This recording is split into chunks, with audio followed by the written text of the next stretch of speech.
अजीज़ भाई, जिस तरह हम अपने बच्चों को देखें, बहुत सारे माँ बाप के पास गुंजाइश नहीं होती, लेकिन इस नीयत से कि बच्चों के दिल टूट जाएंगे, ईद पे कैसे गुजारा करेंगे, मुश्किल से भी कपड़े ख़रीद के देते। इस तरह हम अपने बच्चों को भूख से, प्यास से, मायूसी से बचाते हैं। इस तरह हमारे रब ने हमारे ज़िम्मे लगाया है कि तुम अपने बच्चों को कोशिश करो दोज़ख की आग से बचाने की। हज़रत उमर फ़ारूक रदी अल्लाह ताला अन्हु ने अर्ज़ किया था, या रसूल अल्लाह सल्लल्लाहु ताला अलैहि वसल्लम, इस आया करीमा का माना क्या है? तो महबूब करीम अलैहिस्सलाम ने फरमाया, उमर, जिन चीज़ों का अल्लाह तुम्हें हुक्म देता है, तुम अपने घर वालों को उन चीज़ों का हुक्म दो। जिन चीज़ों से रब रसूल तुम्हें मना करते हैं, अपने घर वालों को उनसे रोको। अपने घर के अंदर निफाज़े दीन करने की कोशिश करो। मेरे भाई, बहुत ज़्यादा आजमाइश है हमारे घरों में, बेचैनियाँ हैं, इस्तराब है, बच्चों में सख्ती है, बहन भाई एक दूसरे के साथ लड़ते हैं, मिजाजों में तलखी आ गई। क्यों भला? इसलिए कि माँ बाप को जो बेहतरीन किरदार और जो हसीन तरीका घर में अपनाना चाहिए था, बच्चे तकरीर बाहर से सुनते हैं लेकिन वो फॉलो अपने माँ बाप को करते हैं। अगर माँ बाप में हौसला हो, सब्र हो, इत्मीनान हो, खुददारी हो, थोड़े पर गुजारा करने का मिजाज हो।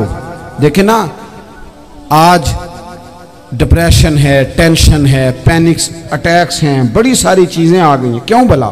सब्र नहीं, तहम्मुल नहीं, बुर्दबारी नहीं। आजमाए। एक दिन एक बच्चा मेरे पास आ गया मदरसे का और आके वो रोने लगा। मेरे घर वाले कहने लगे, खाना छोड़ दें, पहले इसकी बात सुन ले। मैंने कहा, पुत्र क्या हुआ? किसी ने मारा है? किसी उस्ताद ने? कहने लगे, नहीं हजरत, घर फ़ोन किया था तो मेरी अम्मा और अब्बा की लड़ाई हो रही है। बच्चा कांप रहा है, टांगे कांप रही हैं। मैंने कहा, क्या हो क्या गया तुम्हें पुत्र? लड़ाई हो रही है तो घरों में हो ही जाती है। कहने लगे, नहीं, आपको पता नहीं, वो बड़ा सख्त लड़ते हैं। मेरे वालिद जब मेरी वालदा को मारने के लिए आगे बढ़ते हैं तो हम सारे चार पहियों के नीचे छुप जाते हैं। हमें खौफ आता है, वो मंजर खतरनाक होता है। ये कौन तकलीफ दे रहा है अपने बच्चों को? यहां बैठे हमारे यहां मीलों दूर रहते थे उसके घर वाले, तो वो तकलीफ में था, तो घर में क्या कैफियत होगी? अगर हौसला हो, सब्र हो, कनात हो, अल्लाह के दिए हुए थोड़े रिस्क पर हमें राजी रहना आता हो, हमारे घरों में सुकून आए, इत्मीनान आए। हम जो जिंदगी बड़ी खुशी खुशी गुजार सकते हैं, हमारे मिजाजों का लालच, हमारी तबीयतों की बेराह रवी, हमारी झूठी अना का बुत, उन सारी चीजों को खत्म कर देता है। अपनी जिंदगी के अंदर अगर हम वो किरदार अपने बच्चों को दें, जिस किरदार में मोबाइल भी हो, जिसमें गाड़ी भी हो, जिसमें पैसे भी ला के अब्बा दराज में रखता हो, लेकिन वालिद का घर में मुसल्ला भी मौजूद हो, उसकी कोई तस्वीर भी हो, वो ये भी कहता हो कि खुदा ने अपने फजल से आज 5,000 दिया है तो इसमें 1,000 गरीबों का भी है, इसमें थोड़ा सा मैंने अल्लाह की रिजा के लिए भी रखा है। अगर कोई मुश्किल आ जाए तो वो बाप और माँ को सब्र करता हुआ देखते हो। अगर एक बाप कर बात करे तो दूसरा बर्दाश्त करता हो। खुदारा अपनी औलादों को इस अजियत का शिकार न करो। अपने घरों के अंदर वो खुददारी, वो प्यार, वो वकार, वो मोहब्बत, वो अंदाज। आप थके हुए हैं, कोई शक नहीं, आप बहुत सारे मसाइल का बाहर शिकार होंगे, कोई शक नहीं, लेकिन आप बाहर से थक के आए हैं। और अगर आप बाहर अपनी फैक्ट्री के मालिक हैं और दफ्तर के बड़े हैं, तो घर में भी तो आप बड़े हैं ना। आपकी माँ भी तो इंतजार कर रही है, उसने भी तो दुखड़ा सुनाना है ना आपको। आप ये देखिए कि आपके बच्चे भी तो इंतजार कर रहे हैं, वो चाहते हैं कि अब्बा आके बैठे तो हम उनके सीने पे चढ़ के थोड़ा खेलें। आपकी अहलिया मुंतजिर हैं। कुछ बातें बीवी किसी और से नहीं कह सकती, सिर्फ अपने शौहर से कहती है। लेकिन वो तो आते ही जलाल में आ गए साहब। वो कहने लगे, तू बड़ी नालायक है, मैं थका मांदा आया हूं और तूने मुझे कहानी सुना दी है। वो उस खातून से शिद्दत के साथ पेश आने लगे। मेरे रसूल पाक की हयात नूर को देखो, हजरत उम्मे ऐमन हुजूर की रज़ाई वालदा हैं, उनकी भी खिदमत हो रही है। हजरत हलीमा सादी आ रही हैं तो खिदमत हो रही है। हजरत अब्बास हुजूर के चचा हैं तो करीम फरमाते हैं मेरे चचा हैं बाप की जगह पे। हुजूर दोस्त अहबाब सहाबा गुलामों सब के साथ प्यार कर रहे हैं। 9 अज़वाजे मुतहरात हैं घर के अंदर। और कैफियत ये है कि हुजूर सिर्फ उनकी ज़रूरतों का ही ख्याल नहीं करते, ख्वाहिशात का ही ख्याल नहीं करते, बल्कि मेरे करीम का तरीका यह है कि कोई बंदा आज बोल क्या रहा है, वो कहाँ खड़ा है, आज उसके जुमले किस तरह के हैं, उसका लहजा किस तरह का हो गया है और उसे ठीक कैसे करना है, महबूब इसका ख्याल फरमाते, तवज्जो करते। मैं कहता हूं कि हम सबको शौक आया है आराम करने का। मैं सुबह 11 बजे से पहले अपने घर से निकल आया था और ये वक्त आ गया है और रात को खुदा जाने किस वक्त घर पहुंचना है। कई दफ़ा कैफियत ये होती है कि गाड़ी से उतरते हैं तो फिर दिल करता है कि कोई उठा के चलाए ना कभी। इसके बावजूद बहुत सारे लोग नाराज़ रहते हैं कि हमसे मिल के नहीं गए, फ़ोटो नहीं खिंचवा के गए, फलानी जगह चाय नहीं पी के गए। ये तसलसल है। लेकिन मैं जितना मर्जी थका मांदा घर जाऊंगा ना, कभी ऐसा नहीं हुआ कि मैं घर जाऊं तो बड़ी टेंशन में जाऊं। मेरी घर वाली एक दिन मुझसे कहने लगी, आपने कभी नहीं कहा कि मैं थका हुआ आया। बंदा थक भी तो जाता ही है ना, कभी कहाँ करे ना। मैंने उसे कहा पता क्यों नहीं कहता, इसलिए नहीं कहता कि मैं नहीं चाहता कि मेरे बच्चे ये कहें कि हमने दीन नहीं पढ़ना, हमारा बाप तो बड़ी मुश्किल में है। हम अपने काम के बारे में अपने घर में शिकवे करते हैं। आप किसी बच्चे से पूछ लें कौन सा काम करना है, कहता जेड़ा अब्बा जी कर दे रहे वो नहीं करना। क्यों? कि अब्बा जी हर रोज़ तो कहते हैं मैं बड़ा उलझ गया हूँ, ये काम बड़ा मुश्किल है। मैं चाहता हूँ कि मैं अपने बच्चों को ये बताऊँ कि पुत्र मैं तो जिधर जाता हूँ फूल ही फूल हैं, मैं तो जिधर से गुजरता हूँ मोहब्बत ही मोहब्बत है, मैं तो जिधर से देखता हूँ दुआएं ही मिलती हैं, ताकि उनका शौक पैदा हो। मेरे अजीज, आप थोड़ा सा दिल बड़ा करें। अगर आप एक की वजह से पूरा घर सुकून में आ जाता है तो आप दिल बड़ा क्यों नहीं करते? जगह ढूंढते हैं बस मुझे कोई तंग ना करे, कोई मेरी बाप माँ बदौलत को कोई परेशान ना करे। बुखारी शरीफ सुनिए, हज़रत आयशा सिद्दीक़ा रज़ी अल्लाह तआला अन्हा बैठी हैं। हुजूर फरमाने लगे, आयशा आज एक बात ना बताऊं तुम्हें? या रसूलल्लाह बताइए। हुजूर फरमाने लगे, जब तुम मुझसे नाराज़ होती हो तब भी मुझे पता चल जाता है, और जब राज़ी होती हो फिर भी पता चल जाता है। तो हज़रत सैयद आयशा सिद्दीक़ा बात सुन के बड़ी खुश हुई। या रसूलल्लाह वो कैसे? हुजूर फरमाने लगे, कभी कभी तुम कसम उठाती हो। या रसूलल्लाह हाँ। फरमाया जब होती हो ना राज़ी, खुश, तो फिर कहती हो मुझे रब्बे मोहम्मद की कसम सल्लल्लाहु अलैहि वसल्लम। फिर तुम मेरे नाम के साथ रब करीम का नाम मिला के कसम उठाती हो, रब्बे मोहम्मद की कसम। या रसूलल्लाह बिल्कुल ऐसे ही है। और फरमाया जब तुम्हारे दिल में कोई बात होती है ना, तो फिर तुम कहती हो मुझे रब्बे इब्राहीम अलैहिस्सलाम की कसम, फिर तुम रब्बे मोहम्मद नहीं कहती। ये बुखारी मुस्लिम में मौजूद है। हज़रत आयशा सिद्दीक़ा ने तो बात सुनी तो खिल गई तबीयत, कहने लगी करीम सदके जाऊं, यहाँ तक ख्याल फरमाते हो? किसके जुमले कहाँ पहुंच गए, यहाँ तक ख्याल है? फरमाया मुझे पता चल जाता है कि तुम्हारी कैफियत क्या है, कहाँ खड़ी हो। और भाई हम तो अपनी माँ का भी ख्याल नहीं रखते। हमारा बाप कहाँ बेचारा खड़ा है, वो तो इंतज़ार में था कि कोई 10 मिनट मेरे पास बैठेगा, तवज्जो ही नहीं, जज्बात का ख्याल ही नहीं। हज़रत आयशा सिद्दीक़ा बात सुन के अर्ज़ करने लगे, या रसूल अल्लाह मुझे रब्बे मोहम्मद की कसम हो, मैं सिर्फ नाम छोड़ती हूँ, मेरे दिल में हर वक़्त मदीने वाले महबूब ही रहते हैं, नाम ही छोड़ती हूँ सिर्फ। ओ मेरे दोस्त थोड़ा सा जा। और दूसरा अर्ज़ करूँगा, दौलत अगर बहुत आली चीज़ होती ना, बहुत कीमती, तो सबसे ज़्यादा सैयद आयशा के घर में होती। अगर पैसों से ही शौक खाता तो पैसे सबसे ज़्यादा हज़रत फातिमा ज़हरा के काशाना नूर में होते। ओ मेरे भाइयों, सोना वक्त मोहब्बतों से गुजारा जा सकता है। ओ भाई, मैंने तो अपने घर में ये देखा कि मेरे वालिद साहब गर्मी आती तो फरमाते, ओ लो भाई तुहानू परवाह नहीं, मैं तुहाडे पड़ोले च दाने पा दिते ने ते तुहाडी माँ ने मर्तबान ने अचार पा दिता है, लो अब तुम्हें कहीं जाने की ज़रूरत नहीं पड़ेगी। इस पे भी वक्त बड़ा अच्छा गुजरता था, इस पे भी टाइम बड़ा अच्छा। 6-6 खाने खा के बच्चे नखरे कर रहे हैं।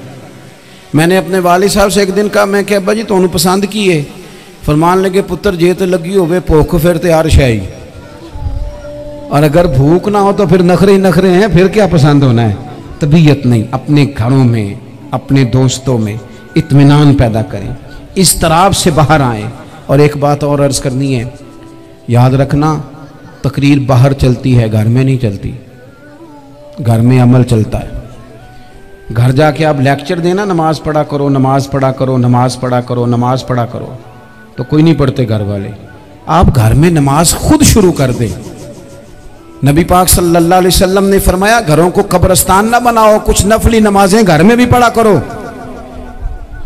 अल्लाह के प्यारे रसूल सल्लल्लाहु अलैहि वसल्लम का घर मस्जिद नबवी के बिल्कुल साथ है, दरवाजा हुजूर के घर का मस्जिद में खुलता था। लेकिन नबी करीम सल्लल्लाहु अलैहि वसल्लम क्या करते थे? हजरत आयशा सिद्दीका फरमाती हैं, तहज्जुद की नमाज घर में पढ़ा करते थे। घर में हुजूर तहज्जुद की नमाज पढ़ते, अगरचे घर में दुश्वारी थी। कुछ इबादात, कुछ नमाजें घर के अंदर भी इंसान पढ़े, तवज्जो करे। वैसे तो हम एक अजान सुन चुके हैं, लेकिन ये कुछ ज़्यादा ही करीब है, इसे भी सुन ही लिया जाए। अच्छा जी, सुन ले जी, अजान सुन ले। वैसे एक ही अजान सुनना ज़रूरी होता है जब ज़्यादा हो रही हूँ। मैं भी बस बात समेटने ही लगा था, अजान को मुकम्मल हो लेने दी। एक आखिरी गुजारिश आप हजरात से करनी है। इतना बड़ा मजमा है, इतने सारे लोग तशरीफ़ लाए हैं। एक गुजारिश आप हजरात की खिदमत में रख के बस मैंने बात को समेटना है। दो बातें मैंने आपकी खिदमत में अर्ज़ की हैं। एक तो दीनी इल्म का ज़ौक़ पैदा करें, और दूसरा अपने घरों में थोड़ा ठहराव लाएं। थोड़ा सा अपने, ये बच्चों के दस्तार फजीलत का इज्तिमा था, इसलिए मैंने ये बात अर्ज़ की। अपने घरों में थोड़ा हौसला, कनात लाएं। हज़रत आयशा सिद्दीक़ा रज़ी अल्लाह तआला अन्हा फरमाती हैं, ऐसा नहीं था कि हमारे घर के अंदर माल नहीं आता था, अल्लाह के फजल से बड़ा कुछ आता था, लेकिन फरमाती हम इसार कर दिया करते थे।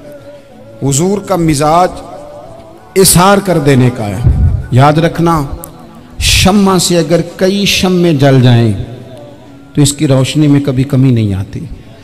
हज़ारों दिए भी जल जाएं तो ये दिए मांद नहीं पड़ते। महंगाई बड़ी ज़ोर की हो गई, गरीब आदमी की आजमाइश बढ़ गई। हमेशा महंगाई से गरीब लोग मुतासिर होते हैं। अमीरों की तो चीज़ें महंगी हो जाती हैं, वो तो सिंगल उन्होंने जमा की होती हैं, महंगी होती हैं तो डबल में बेचते हैं। गरीब पिसता है। लेकिन दुख की बात यह है कि हम एक दूसरे का साथ नहीं देते। मकरूज ज़हनी अज़ियत का शिकार है। 3 दिन है ना ईद के, तो एक जोड़े से भी गुजारे जा सकते हैं, एक से भी। अक्सर लोग तो वैसे ही ईद की नमाज पढ़ के सो जाते हैं, और जो बेदार भी हैं वो भी कपड़े बदल करके जानवर के ज़िबा में मशगूल हैं। हमने इस ईद पे कोशिश करनी है कि हमारी गली में, हमारे मोहल्ले में, हमारे दाएं बाएं थोड़ा सफ़र करें, बच्चों को देखें, सरकारी स्कूल से निकलते बच्चों को देखें, मसाजिद मदारस से निकलते बच्चों को देखें। हम ना एक एक दो दो का साथ दें। ये जितनी सियासी जमातें काम कर रही हैं, जिनकी हुकूमत थी, जिनकी है, पता नहीं कल किसकी आएगी, मैं तो ज़ाती तौर पर इनसे पूरा मायूस हूँ। मुझे तो नहीं लगता कि जितने लोग आज तक हुकूमत कर चुके हैं, बार बार आते हैं या पिछली हुकूमत गई है, इनके पास कोई प्लान ही नहीं है। ये तो बेचारे एक दूसरे की टांगें खींचने के अलावा ना कुछ कर सके हैं, ना उम्मीद है कुछ करेंगे।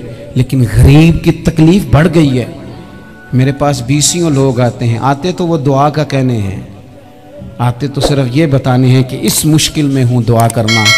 लेकिन दोस्तों, लोगों की बातें सुन के बड़ी तकलीफ़ होती है। हम क्या किसी की मदद कर सकते हैं? हमारे लिए तो मदारस चलाने मुश्किल हैं, लेकिन लोग अज़ियत का शिकार हैं। ज़हनी कर्ब के नीचे लोग आ गए, इतनी बड़ी अज़ियतें खड़ी कर दी गई हैं। थोड़ा थोड़ा देखो, 2 का खाना 3 भी तो खा ही सकते हैं ना, 3 का खाना 4 भी तो खा ही सकते हैं ना। मेरे महबूब ने हमें ये नहीं कहा था ज़्यादा गोश्त पकाना, बल्कि रसूल पाक ने तो रंग ही बड़ा सादा दिया है। करीम ने फरमाया, आयशा शोरबा ज़रा ज़्यादा कर लो, पड़ोसियों को भी सालन दे देंगे। थोड़ा शोरबा ज़्यादा कर लो, इसी को बढ़ा लो, थोड़ा शोरबा बढ़ा लें, थोड़ा थोड़ा एक दूसरे की मदद करें, दस्त शफ़क़त रखें। गलियों में सुनसान लोग, अब तो लोग एक दूसरे से दुख भी नहीं कहते, वो कहते हैं देना किसी ने है कुछ नहीं, और तमाशा अलग से बन जाएगा। दोस्तों, हमने खुद एक दूसरे का हाथ बटाना है। जो लोग साहिब सरबत हैं, देखो एक ही बाप की औलाद होती है, एक को अल्लाह बड़ा नवाज देता है, 2-3 कमज़ोर रह जाते हैं। उसको चाहिए वो दूसरों पे दस्ते शफ़क़त रखे। एक गली में सारे लोग एक ही कबीले के, एक ही इलाके के, एक आगे निकल गया है, उसे चाहिए वो दूसरों का ख्याल करे। अजीज भाइयों, हमने इस कमर तोड़ महंगाई के दौर में, मैंने जुमे में अमीर लोगों से कहा था कि कुर्बानियां करनी तो है ही, तो तुम तो सारा साल गोश्त खाते हो। क्या आपको बताऊं कि हम उस वतन में रहते हैं जहां फ्रिज और फ्रीजर बड़ी इससे पहले ज्यादा बिकते हैं। फ्रिज नहीं ले आओ, बड़ी ले आओ, क्योंकि गोश्त सेव करना है, सारा साल भी तो मिलता है ना अमीरों। मैंने तो कहा था उस गांव में ले जाओ जहां कुर्बानी कोई नहीं कर रहा, ज़िबाई वहां जाके कर लो। थोड़ी सी गुंजाइश बनाएं अपने दिलों में। ये ज़रूरी नहीं कि सामने वाला आपका शुक्रिया भी अदा करे। हज़रत आयशा सिद्दीक़ा रज़ी अल्लाह ताला अन्हा, अम्मा जी एक कनीज़ रखी हुई थी, हज़रत उस्मान गनी ने दी थी कि आपकी खिदमत करेंगी। तो वो कनीज़ कहती है कि अम्मा जी तो मेरी भी रोटियां पका देती थी, वो तो मेरे लिए भी खाने का अहतमाम कर देती थी, लेकिन कोई दरवाजे पे अगर मांगने आता तो हज़रत आयशा सिद्दीक़ा मुझे कहती इसे खैरात दे आओ। तो मैं कहती अम्मा जी ये काम तो लोग दौड़ के करते हैं और आप ये मुझे कह रही है मैं कर दूं। तो हज़रत आयशा फरमाती जब कोई बंदा किसी को देता है तो वो शुक्रिया अदा करता है। मैं चाहती हूँ वो शुक्रिया भी तेरा ही अदा कर जाए, मैंने जो अजर लेना है वो रब की बारगाह से लेना है।